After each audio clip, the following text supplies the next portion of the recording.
নমস্কার বন্ধুরা, আজকের গল্প গোপালের বুদ্ধি। সাথে থাকো আর শুনতে থাকো। একবার মহারাজা কৃষ্ণচন্দ্র তার সভাসদদের নিয়ে রাজসভায় বসে হাসি ঠাট্টা করছিলেন।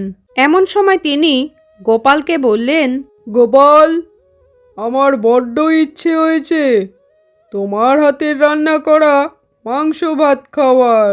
কিন্তু মহারাজ, আমি খিচুড়ি ছাড়া আর কিছু পারি না। গোপাল, তোমার কোনো সমস্যা নেই, আমার বাবুর্চি আছে, তোমাকে দেখিয়ে দেবে। ঠিক আছে মহারাজ, আমি তাহলে অবশ্যই চেষ্টা করব। শোনো গোপাল, আমি কিন্তু বক পাখির মাংস দিয়ে ভাত খাবো, তাই তুমি আমার জন্য বক রান্না করবে।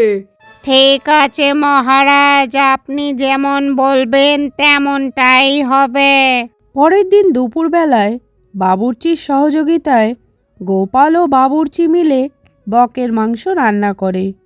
রান্না বান্না করে মহারাজকে সাজিয়ে গুছিয়ে খেতে ডাকা হয়। মহারাজ খেতে বসেন।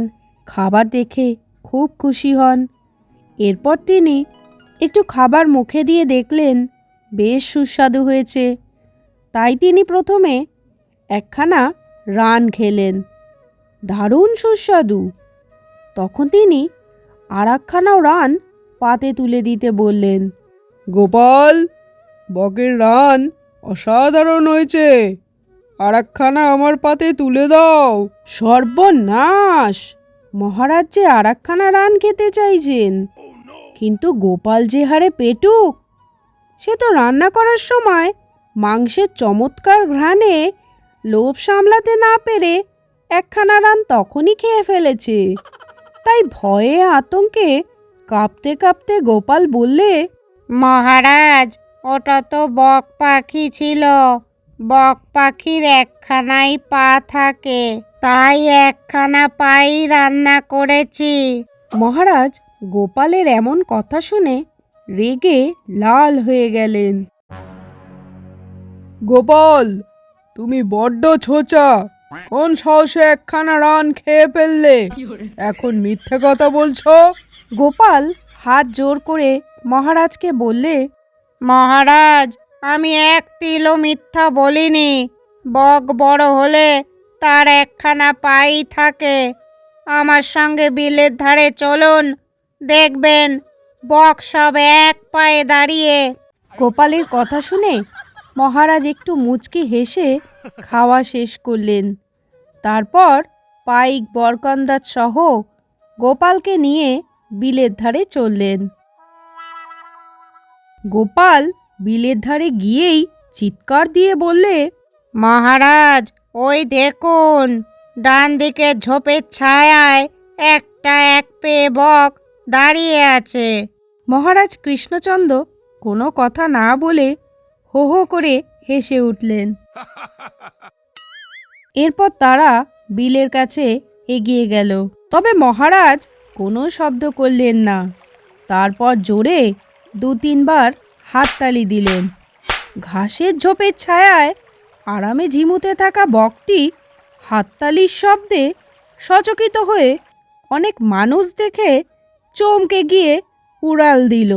আর ঠিক তখনই বকের দুখানা পা বেরিয়ে পড়ল। মহারাজ এবার অট্টহাসি দিয়ে বললেন, কি হে গোপাল, বকের তো দেখি দুখানাই পা। মহারাজ, আপনি হাততালি দেওয়াতেই দুখানা পা বেরুলো। ইস, সেদিন খাওয়ার সময় কেন যে হাততালি দিলেন না, দিলেই দুখানা রান পাওয়া যেত। মহারাজা বেশ মজা পাচ্ছিলেন। পরিস্থিতিটা তিনি উপভোগও করছিলেন।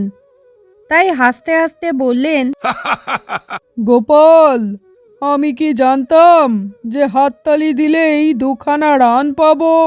জানলে কি আর হাততালি না দিতাম? কিন্তু গোপাল, আমি না হয় বোকার মতো হাততালি দেইনি, তুমি তো দিতে পারতে, তাহলে তো আমি দুখানা রানই খেতে পারতাম। মহারাজ, আমার কি অতটুকু বুদ্ধিও নেই হাততালি দিলে পাখিটা উড়ে যেত না? তবুও তো হুজুরকে একখানা রান খাওয়াতে পেরেছি, উড়ে গেলে তো তাও খাওয়াতে পারতাম না। মহারাজ, আমার জন্য সে যে বড় কষ্টের ব্যাপার হতো, আর আপনি আমার হাতে বকের মাংস খেতে চেয়েছেন। মাংস ছাড়া ভাত আপনাকে কি করে খাওয়াতাম? গোপাল যে পেটুক সেটা মহারাজ আগাগোড়াই জানতেন। গোপালের একখানা রান খেয়ে ফেলার ব্যাপারটা মহারাজ বুঝে গিয়েছিলেন। মনে মনে ভীষণ ক্রুদ্ধ হয়েছিলেন, কিন্তু গোপালের প্রত্যুৎপন্ন মূর্তিতে তিনি খুশি হয়ে গোপালকে শুধু মাফই করলেন না, সাথে পুরস্কৃতও করলেন। এই ছিল গোপালের বুদ্ধি। ছোট্ট একটা গল্প এই পর্যন্ত শোনার জন্য আপনাকে জানাই অসংখ্য ধন্যবাদ। গল্পটা কেমন লাগলো অবশ্যই মন্তব্য করে জানাবেন।